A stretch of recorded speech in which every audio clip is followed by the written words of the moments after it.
하나님의 말씀 선포하도록 하겠습니다. 오늘 우리가 읽은 본문은 우리 그리스도인들에게 매우 익숙한 그런 말씀이죠. 그 이유는 어느 한 인물 때문입니다. 지난 2000년 기독교 역사 교회사에서 우리 개혁신학, 장로교는 개혁신학인데요, 개혁주의 신학의 시금석을 마련한 자가 있는데 그가 바로 우리가 많이 들어본 성 어거스틴이죠. 실제 우리는 성이라는 단어를 덧붙이진 않지만 어거스틴 또는 아우구스티누스라는 이름을 가진 이 인물을 우리가 많이 들어보았습니다. 이 사람과 이 본문의 말씀이 어떤 연관이 있길래 우리에게 익숙한 것일까요? 아무래도 이 이해를 참 많이 들었을 것이고, 또 왜 이 이해가 우리에게 들려지냐면 이 어거스틴이 방탕한 생활을 하다가 회심을 했는데 이 말씀을 읽고 나서 회심을 했다는 이해를 우리가 많이 들었기 때문이죠. 어거스틴은 주후 354년에 이교도였던 아버지와 또 독실한 기독교인인 어머니 모니카 사이에서 태어났습니다. 그는 어려서부터 철저하게 어머니의 영향 아래에서 자랐는데, 어머니는 이 아이를 정말 훌륭한 그런 기독교인으로 키우고 싶었던 거예요. 그래서 기독교식 교육을 그렇게 아이에게 했습니다. 그런데 어머니가 이 어거스틴의 지적 수준을 감당하지 못하는 것이에요. 이 아이가 너무나 명철하니까 성경에 관련된 모든 그런 말씀을 가지고 질문을 하는데 어머니가 감당하지 못하자 어머니가 이렇게 말하는 거예요. 그냥 믿어. 그냥 믿어. 그냥 물어보지 말고 그냥 믿어. 믿기만 하면 돼. 우리 어른들이 보통 이렇게 하잖아요. 그냥 믿어. 무슨 말이 많아. 이 아이가 계속해서 그런 마음에 질문이 계속 샘솟는데 어머니가 답변을 해주지 못하고 그냥 믿으라고 하자 그게 반복되다 보니까 마음에 회의감이 들었던 것입니다. 그래서 이 어거스틴이 교회를 떠나버립니다. 이 마음에 갈등이 있는데 또 갈증이 있는데 해결하지 못하니 교회를 떠나버렸던 것이에요. 그리고 교회를 떠나고 자기의 모든 질문에 합리적으로 답변을 해주는 마니교라는 종교에 신취하게 되고 무려 9년 동안 그 마니교의 한 신자로 살게 되죠. 그러다가 29세가 되던 해에 그는 마니교의 교주 파우스트를 만납니다. 그리고 그와 깊은 대화를 장시간 동안 나누게 되는데 그가 거기서 깨달은 것이 있어요. 마니교에도 진리가 없구나. 9년 동안 마니교에 있었는데 마니교에도 교주를 만나보니까 마니교에도 진리가 없구나. 그리고 그것을 확인하고 또 마니교를 떠납니다. 그리고 30세가 되던 해에 그가 밀라노에서 우연히 그 지역의 주교였던 암브로시우스의 설교를 듣게 되죠. 그리고 큰 감명을 받습니다. 내가 다시 돌아갈 곳이 기독교구나 하고 그는 오랫동안 손에서 놓아버렸던 성경을 다시 집어들어서 로마서부터, 바울의 서신서인 로마서부터 다시 읽기 시작하는데 그렇게 2년 동안 그는 다시 한번 하나님의 말씀을 열심히 공부하게 되죠. 그런데 갈등을 느껴요. 이 하나님의 말씀이 있는 게 참 좋은데 자신에게 있는 이 죄를 해결할 수가 없는 거예요. 자신에게 있는 이 갈등을 해결할 수가 없는 것이에요. 어떤 그런 방법을 써도, 기도를 많이 해보아도, 어떤 종교적인 활동을 많이 해보아도 그 안에 있는 것을 해결하지 못하고 마음의 평안을 얻지 못하는 겁니다. 그가 2년 동안 그렇게 공부하면서 점처럼 풀리지 않는 갈등을 가지게 되는데 그가 저술했던 고백록에 보면 그가 어떤 갈등을 했는지 그것을 기록하고 있어요. 들어보시기 바랍니다. 주여, 그대는 언제까지입니까? 주여, 언제까지입니까? 마지막 날까지 노하시겠습니까? 제발 과거에 범한 우리의 불의를 상기하지 말아 주십시오. 대체 언제까지? 내일 또 내일입니까? 왜 지금이 아닙니까? 왜 지금 이때 추악한 내 모습이 끝장나지 않습니까? 그는 이렇게 말하면서 마음이 갈기갈기 찢긴 쓰리쓴 회한의 눈물을 흘리는 것이죠. 그때 그가 그렇게 회한의 눈물을 흘리고 있을 때 그때 바깥에서 노래하는 투로 들리는 그 소리를 그게 반복되거든요. 그 반복되는 노래소리를 그가 듣게 돼요. 마치 소년이 부르는 것 같기도 하고 소녀가 부르는 것 같기도 한데 그 노래는 여느 아이들이 부르는 노래가 아니에요. 보통 그 노래를 들으면 아이들이 부르는 노래면 익숙할 것인데 처음 들어본 노래예요. 톨레레게 톨레레게 펴서 읽어라 펴서 읽어라. 그 노래 소리가 계속해서 반복해서 들리는 것입니다. 그래서 그가 번뜩이는 것이죠. 아, 이거는 아이들의 노래소리가 아니라 내가 그토록 기도를 했더니 하나님 내게 들려주시는 하나님의 음성이겠구나, 하나님의 뜻이겠구나, 분명한 하나님의 응답이겠구나 하고 그는 당장 성경을 펴서 제일 처음에 눈에 띄는 그 구절을 읽습니다. 그게 바로 오늘 말씀이었던 거예요. 연애와 악취, 호색과 음란, 다툼과 시기를 버려라. 주 예수 그리스도를 입어라. 유격을 충족시키는 일에 마음에 기울이지 마라. 그는 그것을 읽는 순간 더 이상 다른 말씀을 읽을 필요도 없겠다 하고 성경을 덮어버렸습니다. 왜냐하면 그 절을 읽는 순간 안심의 빛이라 할 수 있는 그 무엇이 마음속에 스며들어서 자신이 가지고 있던 모든 의혹의 어둠이 말끔히 사라져버렸기 때문입니다. 어거스틴은 회심하기 전에 자신이 그리스도 옷이 아닌 다른 옷을 입었다는 사실을 깨닫고 그 옷을 벗어버리기 위해서 안간힘을 썼거든요. 정말 여러 가지 방법을 다 써봤는데 그래서 갈등과 번민을 느꼈던 사람이었습니다. 근데 그런 그가 그 옷을 마침내 벗어버렸어요. 안심의 빛이 자신에게 스며드는 순간 그 옷을 그는 벗어버릴 수 있었고 그리스도의 옷을 입을 수 있었습니다. 즉 그가 깨달은 것은 사람이 진리를 깨닫기 위해서는 오직 그리스도로 옷을 입어야 하는 것이구나. 인간에게 있는 모든 갈등과 번민, 죄로 인하여서 생기는 모든 그런 고통은 오직 그리스도로 가능하구나. 그래서 깨달았습니다. 그의 나이 32세 되던 해에 그는 마침내 그리스도로 옷을 입게 되었고 하나님의 한 사명자로 쓰임을 받게 되었습니다. 자, 어거스틴은 32세가 되던 해에 마침에서야 자신이 자다가 깰 때 그 시기를 알았죠. 오늘 본문에서 나오는 시기, 이 시기로 번역된 헬라어는 카이로스입니다. 카이로스. 우리가 흔히 사용하는 시간, 연대기적 시간을 의미하죠. 연대기적 시간은 크로노스라고 합니다. 크로노스가 있고 카이로스가 있는데 이 차이점은 우리가 생각하는 시간은 바로 크로노스인데 이 크로노스 연대기적 시간 위에 카이로스가 있는 거예요. 이 카이로스는 무엇이냐? 바로 하나님이 정하실 때, 하나님이 정하신 시간, 이게 바로 카이로스예요. 카이로스는 하나님과 사람이 맺은 그 언약과 매우 상관이 있는데 하나님은 이 카이로스 시간 안에서 당신의 역사를 실행하십니다. 그래서 카이로스는 하나님이 결정해 두신 때를 의미하고 우리의 힘으로는 도저히 바꿀 수도 없고 또 우리의 능력으로는 그 시간을 조정할 수도 없는 시간, 오직 하나님이 정하신 시간이 바로 카이로스예요.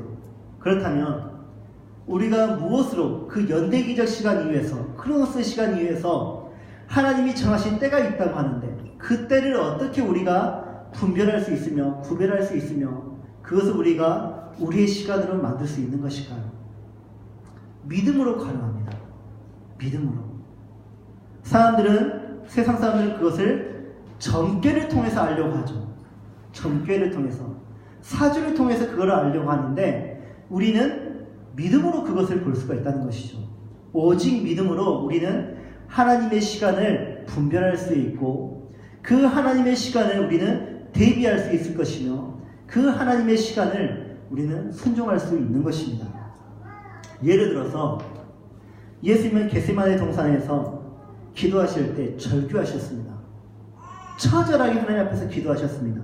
왜냐하면 자신이 감당해야 할 시간, 자신이 감당해야 할 그런 고통, 자신이 감당해야 할 모든 배신, 자신이 감당해야 할 모든 인간의 죄를 자신이 감당하기에는 너무나 힘들었던 거예요. 너무 부담스러웠던 거예요. 그래서 그가 어떻게 기도했습니까? 하나님, 나는 이걸 원합니다. 내가 이 죄를 피하기를 원합니다. 나는 감당할 수 없어요. 정말 나는 원하는 것은 내가 죽지 않기를 원한다고 진짜 솔직하게 예수님은 고백합니다. 너무 부담스럽다고. 근데 그가 계속해서 기도를 하죠.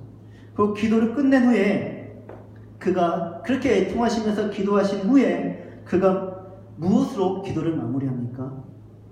만일 내가 마시지 않고는 이 잔이 내게서 지나갈 수 없거든 아버지의 원대로 되기를 원하나이다. 전에는 내 원대로 되기를 원했는데 마침 기도하고 나 보니까 아버지의 원대로 되기를 원하나이다. 예수님이 기도하시면서 카이로스 하나님의 때를 보신 거예요. 자신의 의지로 결코 조정할 수 없는 하나님의 시간을 그가 분별한 것입니다. 그리고 그 하나님의 시간을 대비하고 이렇게 순종하죠. 때가 가까이 왔으니 인자가 죄인의 손에 팔리느니라. 일어나라, 함께 가자. 순종하는 거예요. 이처럼 믿음은 하나님의 때를 분별하고 하나님의 때를 대비하게 만들며 하나님의 때에 순종하게 만듭니다. 그렇다면 오늘 본문에서 말하는 하나님의 때는 어떤 때를 의미하는 것일까요? 하나님의 때는 참 여러 가지 때가 내용을 가지고 있는데 오늘 본문에서 말하는 하나님의 때는 종말을 의미합니다. 종말. 예수님이 다시 오시는 날, 재림의 날, 그 종말의 날을 오늘 이 하나님의 때를 말하는 것입니다. 그 말은 구원이 우리가 처음 믿을 때보다 종말이 우리가 처음 믿었을 때보다 가까이 왔다. 예수님이 다시 오시는 그날이 우리에게 가까이 왔다. 그것은 우리가 언제 믿었는지 상관없다고 합니다. 왜냐하면 내가 언제 믿었건 그 시점은 이미 정해져 있고 흐르는 시간 속에서 우리는 종말을 향해서 가고 있고 종말은 우리를 향해서 점점 다가오고 있기 때문에 우리는 그 종말을 대비해야 된다는 것이에요. 그래서 우리는 하나님의 때를 믿음으로 분별을 하고 또 대비를 하며 순종하는 사람은 순종을 해야 된다는 것이죠. 그렇게 하나님의 때를 대비하고 또 분별하고 순종하는 사람은 모든 순간마다 자신이 무엇을 해야 할지 압니다. 시간을 허투루 보내지 않아요. 시간을 의미 없게 보내지 않아요. 하나님의 때를 분별할 줄 아는 사람은 자신의 시간을 철저하게 의미 있게 보냅니다. 얼마 전에 이 시대의 지성이라 일컬어지는 이어령 박사가 자신의 삶과 죽음에 관한 대담을 동영상으로 그렇게 우리에게 보여주었습니다. 그는 현재 암으로 투병 중에 있습니다. 말기암입니다. 그런데 그가 하는 말이 자신은 그 어떤 치료도 하고 있지 않대요. 그 어떤 약도 먹지 않는다고 합니다. 왜냐하면 자신에게 이제 마지막 남은 것이 하나 있는데 그게 바로 죽음이래요. 죽음이 자신에게 하나 남아있는데 그 죽음이 너무 궁금하대요. 그 죽음이 자신에게 어떻게 다가오는지, 그 죽음이 어떤 모습인지, 어떤 발자국 소리를 내면서 자신에게 다가오는지 그것이 너무 궁금하대요. 인생에 한 번밖에 없는 것이 있는데 바로 탄생과 죽음이 인생에 한 번밖에 없다고 합니다. 그 모든 것을 사라지게 하는 죽음, 그 죽음을 앞두고 그가 하는 말이 내가 죽음을 앞두고 있는 이 순간에 자신의 신앙이 시작하는 것을 보았다고 합니다. 마침내 자신의 신앙이 죽음 앞에 있어 보니까 시작하는 것을 보았대요. 그가 말하는 죽음은 신앙에 있어서 하나의 에피소드에 불과하지 않다고 합니다. 왜냐하면 죽음은 성도에게 있어서 두려움의 대상이 아니라 하나님 앞에서 하나님의 신부로 서게 하는 연결다리이기 때문이죠. 자신은 자신의 딸의 죽음을 통해서 먼저 그것을 보았습니다. 자신의 딸이 암과 투병하면서 어떻게 그 죄와 싸웠는지, 그 죽음과 싸웠는지, 그리고 죽는 그날에 자신의 딸이 해맑게 웃으면서 어떻게 하나님 앞에서 아름다운 신부의 모습으로 서게 되는지 그건 철저하게 보았습니다. 그리고 자신도 그렇게 서고 싶었던 거예요. 그는 이어서 중국 고전의 하나인 증자의 말을 하나 인용했습니다. 까마귀 죽으려 할 때 그 소리 슬프지 아니한가. 사람이 죽으려면 그 말이 착하지 아니한가? 죽음 앞에서 사람은요, 거짓말을 하지 않는다고 합니다. 사람이 살려면 거짓말을 하고 돈을 벌려면 거짓말을 하는 것이지, 죽는 사람은 거짓말을 하는 법이 없다고 합니다. 그래서 유언이 진실하대요. 모든 유언은 다 진실하다고 합니다. 살아있을 때 유언하듯이 말을 하면 얼마나 좋았을까? 유언하듯이 진실한 말을 항상 했으면 얼마나 좋았을까? 하면서 그는 회한을 하는 것이었습니다. 이처럼 사람은 죽음 앞에서 진실되는 것 같아요. 사람은 죽음 앞에서 참 사람의 그 본연의 모습을 가지는 것 같아요. 하나님을 의지하잖아요. 하나님을 찾잖아요. 이게 참 사람의 본연의 모습인데 죽음 앞에서 그 모습을 비로소 갖는 것이에요. 의사가 이런 말을 하죠. 당신은 암에 걸리셨습니다. 당신은 지금 말기암에 걸려 있어요. 그렇다면 그 순간 그 말 한마디에 세상의 재미가 더 유혹이 되겠습니까? 다 무의미하잖아요. 왜 우리는 그때서야 마침내 모든 죄를 포기할 수 있는 것일까요?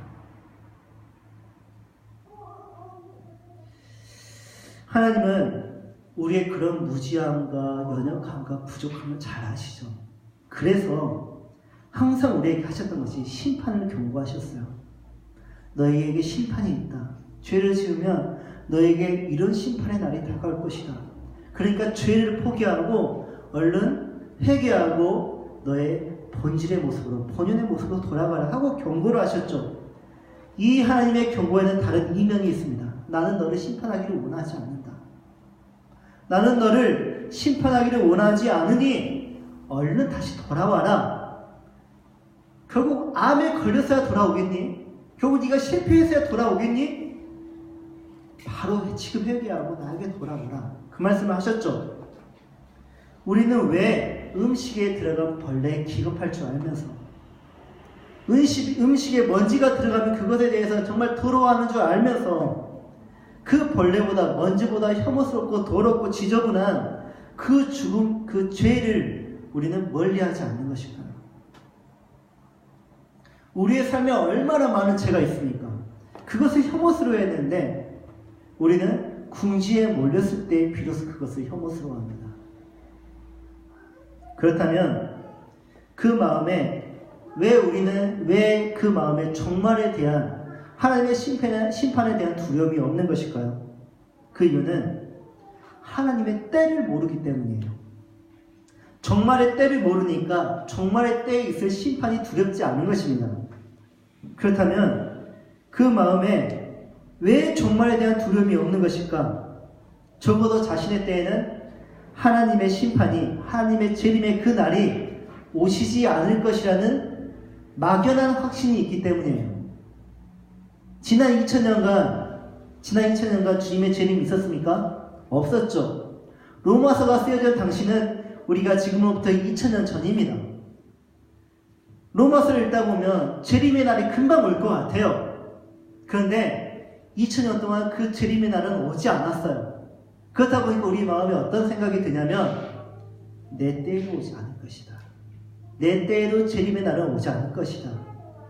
앞으로도 오지 않을 것 같아요. 그렇다 보니까 그 심판의 날이 두렵지 않은 것이에요. 적어도 내 때는 아니니까. 그런 믿음을 가지고 사는 것이에요.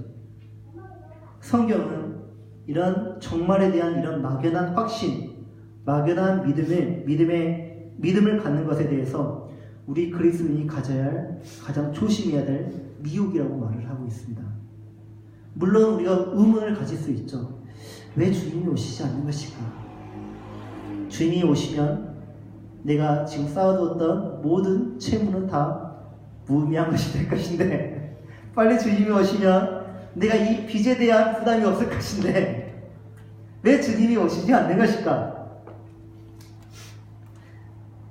다시 오신다는 그 주님의 재림이 거짓말처럼 될 수는 있죠. 그래서 이에 대해서 베드로는 이렇게 말을 했습니다. 주의 약속은 어떤 이들이 더디다고 생각한 것 같이 더딘 것이 아니다. 오직 주께서는 너희를 대하여 오래 참으사 아무도 멸망하지 아니하고 다 회개하게 이르기를 원하시느니라. 주님의 사랑이 있기 때문에 그래서 우리에 대해서 오래 참으셔서 안 오시는 것이지 주님의 재림이 없는 것은 아니라는 것이죠. 주님의 재림은 사실입니다. 종말은 사실입니다. 그러므로 우리는 그 종말에 대해서 잠들어 있어서는 안 된다는 것이에요. 그때가 분명히 있고 그날이 점점 다가오고 있기에 우리는 잠에서 깨어 믿음으로 그날을 분별하고 대비하고 하나님의 모든 뜻에 순종하고 충성을 해야 한다는 것이죠. 그렇다면 지금 내가 잠을 자고 있는 것인지 아니면 지금 깨어있는지 분별할 줄 알아야 되죠. 그게 우선순위입니다.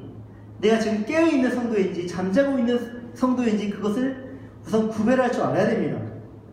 우선 자신이 깨어있는지 아니면 잠을 자고 있는지 어떻게 분별할 수 있는가? 깨어있는 사람은 하나님의 때를 정확히 분별하고 구별하여서 그날을 준비하는 삶을 삽니다. 또 하나님의 뜻을 자신의 삶을 통해서 순종하고 충성하는 것이죠. 이와 반대에 있는 입장에 있는 사람은요, 아직 잠에서 깨어나지 못한 사람은 어떻게 함으로 그 잠에서 깨어날 수 있을까? 우선 잠에서 깨어나려면 옷을 바꿔 입어야 돼요. 잠을 자고 있는 사람은 어떤 옷을 입고 있습니까? 제가 이 옷을 입고 잠을 잘 수 있을까요? 졸 수는 있지만 잠을 자지는 않겠죠. 왜냐하면 이것은 잠옷이 아니니까. 잠잘 때 사람들은 잠옷을 입죠. 근데 잠옷을 입고 있지만 깰 수는 있습니다.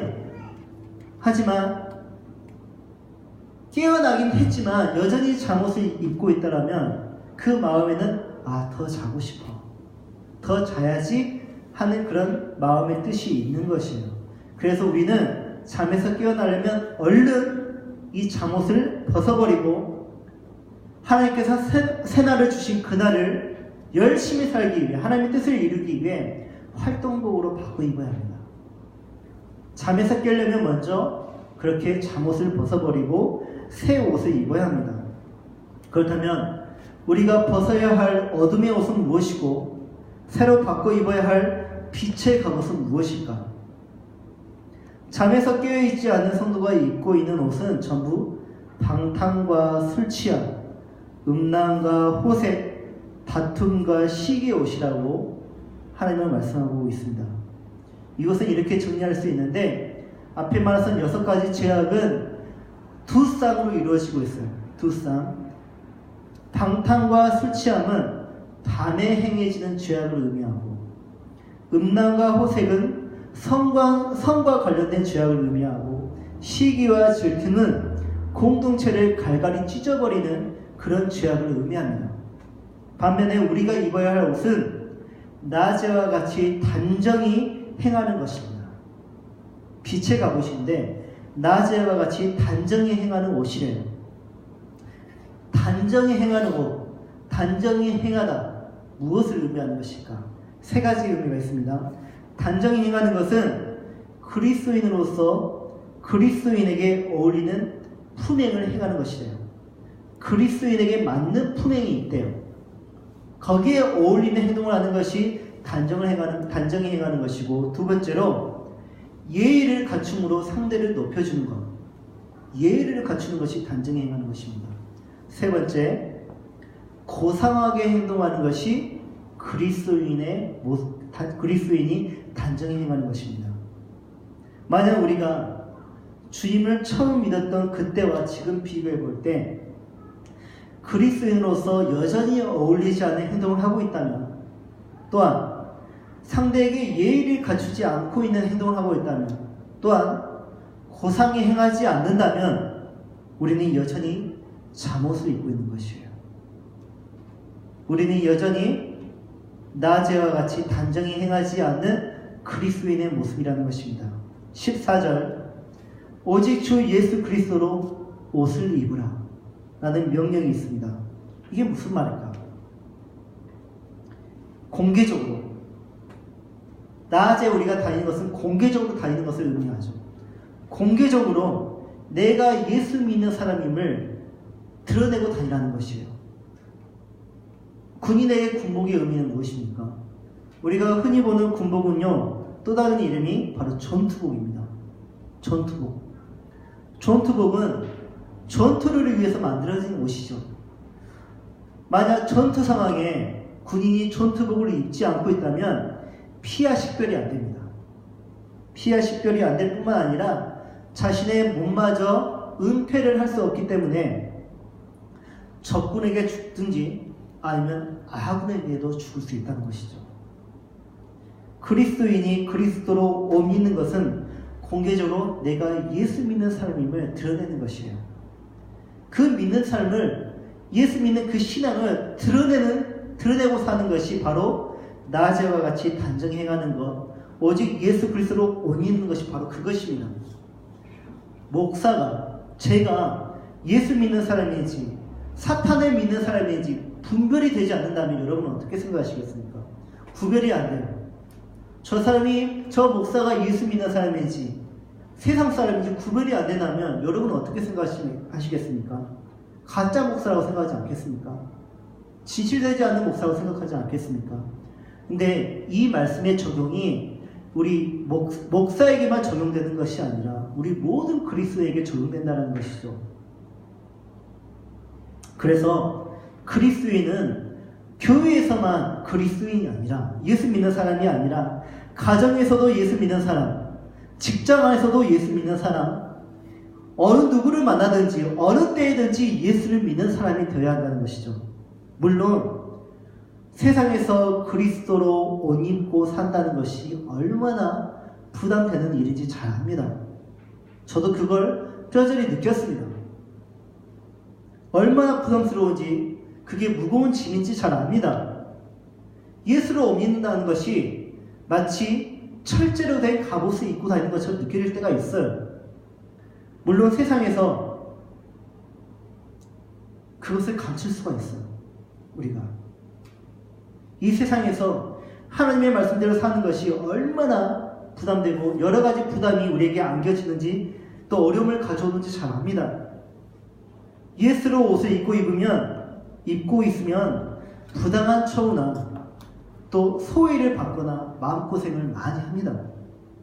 그러나 이런 일 때문에 예수로 옷 입고 사는 것을 부담스럽게 생각하고 잠시 벗어두는 것을 지혜로 안다면 그것처럼 어리석은 일은 없을 것입니다. 세상은 그것을 오히려 더 이용할 것이죠.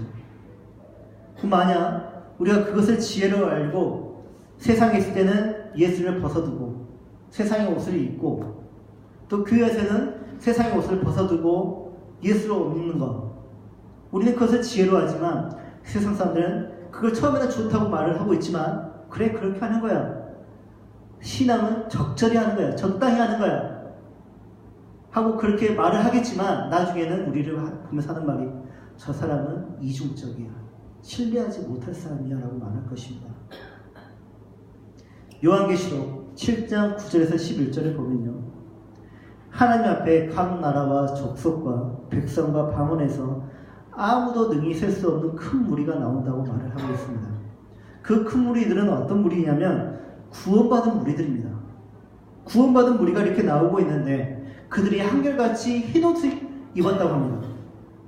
흰옷을 입은 자들이 누구며 또 어디에서 나왔느냐라는 질문에 이렇게 대답을 하고 있습니다. 14절, 이는 큰 환난에서 나오는 자들인데 어린 양의 피에 그 옷을 씻어 희게 하였느니라. 그들이 어디에서 나왔다고요? 큰 환난에서 나왔다고요. 성경이 말하고 있는 것은 바로 이것입니다. 예수의 옷을 입은 사람은 생명을 잃을 만큼 큰 환난을 거쳐서 나온 무리들이다. 그들은 어린 양의 보혈로 씻은 흰옷을 입게 된다. 그들이 바로 그러므로 하나님 앞에 서는 것이다. 정말 우리가 예수님의 재림을 믿고 그날을 보았다면 우리는 죽임을 당할지라도 예수님의 옷을 벗지 않겠다는 결단을 해야 됩니다. 이 세상이 줄 수 있는 그 어떤 복이 우리의 구원의 복을 대체할 수 없는 까닭이죠.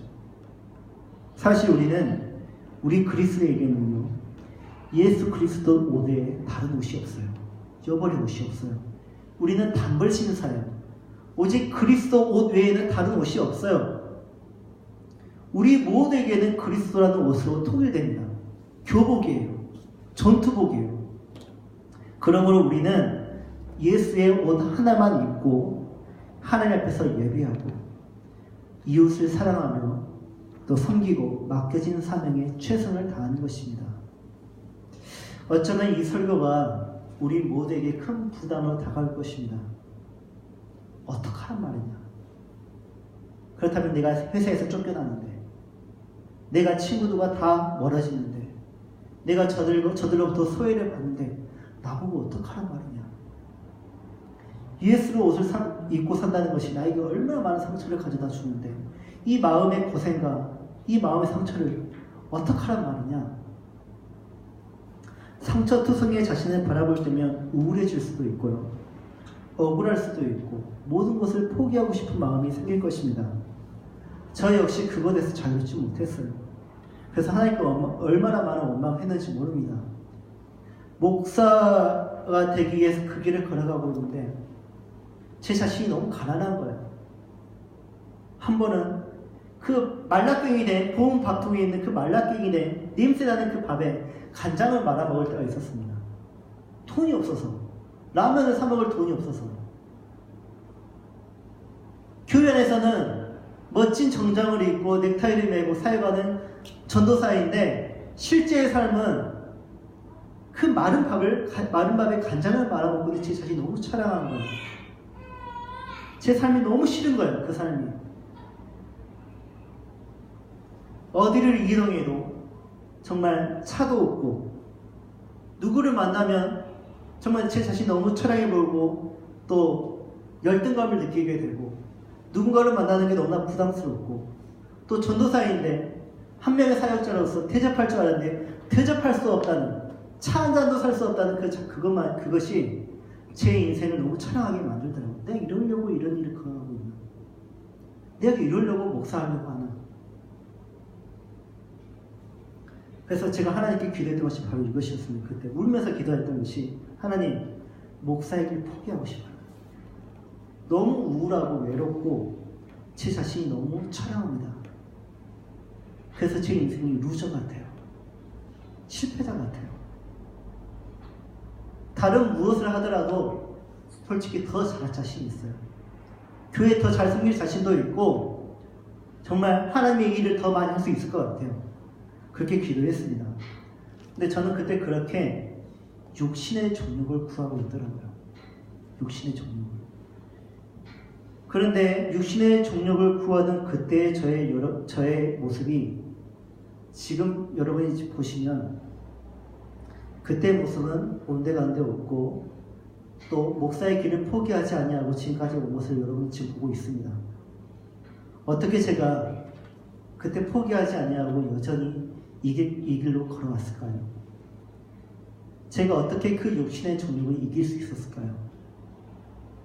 그때 제가 기도를 했더니 그 육신의 정욕을 해결할 만한 떡이 제게 떨어졌을까요? 아니면 돈이 저에게 딱 떨어졌을까요? 아니면 저에게 말도 못하는 명예나 영광이 저에게 떨어졌을까요? 아니요. 울면서 부르짖었던 그때 제가 하나님 앞에 서 있더라고요. 만약 돈이 제 주머니에 있었더라면, 제 앞에 정말 진수성찬이 있었더라면, 저에게 정말 멋진 명함이 있었더라면 저는 하나님 앞에 서지 못했을 것이에요. 세상에 섰지, 세상의 중심에 섰으면 섰지 하나님 앞에 서지는 못했을 것이에요. 근데 제가 그렇게 어려운 삶에서 하나님 앞에 기도를 했더니 하나님 앞에 제가 서 있더라고요. 그리고 제 안에 계신 예수님을 의지하고 있었고 성령님은 제 울부짖음을 다 들어주시는 상담자로 계시더라고요. 다시 이렇게 고르겠습니다.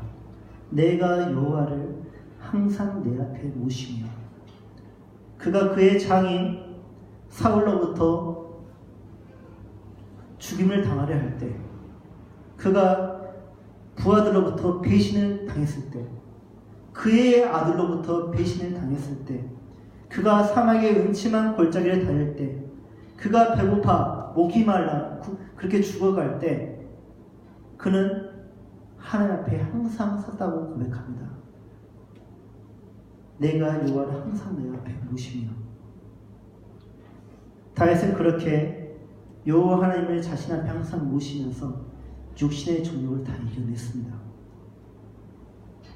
여러분, 무엇이 내게 채워진다고, 내가 원하던 것이 내게 성취되었다고, 사람들에게 내가 인정받는다고 죄를 이기는 것이 아니에요. 죄는 오직 예수 그리스도로 이기는 것입니다. 죄는 오직 십자가에 달리신 예수 그리스도로 이기는 것입니다. 복음으로 이기는 것이에요. 성경은 마귀를 우는 사자에 비유했습니다. 우는 사자. 사자가 왜 울겠습니까? 굶주렸을 때 울죠. 포악해졌을 때 우는 것이죠. 우는 사자는 정말 두려움의 대상입니다. 상대할 수 없어요. 그 우는 사자가 당장 내 앞에 있다고 해보십시오. 우리의 사지는 벌벌벌 떨고 있고 우리는 겁을 먹고 지레 도망가려 할 것입니다. 그러나 아무리 성질이 사납고 송곳니가 날카롭고 앞발의 힘이 엄청난 그런 사자라 할지라도 냄새나는 스컹크는 못 먹어요. 못 잡아먹어요. 오히려 사자는 그것을 피합니다. 왜 피합니까? 스컹크를 먹으려고 하는 순간 그 악취 때문에 다가가지도 못하고 입에 넣었다 할지라도 뱉어버릴 수밖에 없는 것이에요. 우리가 예수 그리스도로 옷을 입으면 우리에게서 나는 거룩의 향기 때문에, 성결의 향기 때문에, 그 생명의 향기 때문에 우는 마귀는 우리를 감당할 수 없는 것이, 우리를 잡아먹을 수가 없어요. 근데 우리가 세상에서 예수 그리스도의 옷을 벗어버리면 사자는 얼큰이 하고 우리를 잡아먹지. 우리가 예수 그리스도 옷을 입으면 사자는 우리를 향하여서 겁을 줄 수 있고 우리를 앞에서 두려움의 대상이 될 수는 있겠지만 우리를 결코 잡아먹지 못합니다. 그러므로 이제 영적으로 깨어난 예수 그리스도로 어서 옷을 바꿔 입으십시오. 잠옷을 그 자리에서 다 벗어버리고 우리가 세상에서 쫓던 그 모든 세상의 옷을 다 벗어버리고 이제 예수 그리스도 옷을 입으시기 바랍니다. 이 시대의 생명의 향기가 되십시오. 이 시대의 거룩한 향기가 되십시오. 그리고 그 삶을 사시기 바랍니다. 우리는 그리스도의 향기입니다. 세상은 악취가 나지만 그 악취를 굳이 내게서도 나게 할 필요는 없습니다. 그들과 함께하기 위해서 굳이 내게 악취를 묻힐 필요가 없어요. 우리는 생명의 향기니까, 그리스도의 향기니까, 거룩하고 존귀하며 아름다운 향기이니까, 그러므로 그리스도로 옷을 입으시고 영적으로 깨어있는 우리 성도님들이 되시길 간절히 축복합니다. 아멘. 아멘. 우리 다 같이 기도하겠습니다. 말씀에 의지하여서 우리가 하나님께 기도하기를 원합니다. 이제 우리가 하나님께 기도하기를 원하는 것은, 하나님, 우리가 잠옷을 벗기를 원합니다. 세상의 지혜로 여겼던, 세상에서 이렇게 살아야만 살 수 있다는 그 모든 지혜들, 지식들, 우리의 주장들, 우리의 모든 그런 삶의 습관들, 그 문화들, 타협적인 것들 다 이제 벗어버리고 오직 예수 그리스도로 옷을 입기를 원합니다. 내가 이 세상에서 진리로 살기를 원합니다. 내가 이 세상에서 복음으로 모든 죄를 이기기를 원합니다. 내가 깨어있기를 원합니다. 내가 그리스도로 옷을 입고 거룩하고 존귀하며 아름다운 향기를 내는 그런 그리스도인으로 살기를 원합니다. 내게 믿음을 주시옵소서. 믿음의 행동을 허락하여 주시옵소서. 성령 하나님, 내게 신앙의 지혜를 허락하여 주시옵소서. 영적인 지혜를 허락하여 주시옵소서. 예수님, 나의 길을 인도하여 주시옵소서. 하나님, 나에게 비전을 허락하여 주시옵소서. 하나님, 하나님의 때를 분별하여서 그 때를 살고 있는 있는 그 때를 대비하면서 순종하며 하나님 믿음으로 사는 우리 그리스도인이 되게 하여 주시옵소서. 다같이 주님을 부르면서 간절히 기도하겠습니다. 주여! 하나님 감사합니다. 이 시간 우리에게 귀한 말씀을 허락하셔서 하나님의 때를 어떻게 분별하며 하나님의 그 때를 어떻게 대비하면서 사는지 그 지혜와 하나님의 그 뜻을 우리에게 주셔서 너무나 감사합니다. 하나님, 우리가 이제 잠옷을 벗고 빛의 갑옷을 입기를 원합니다. 오직 예수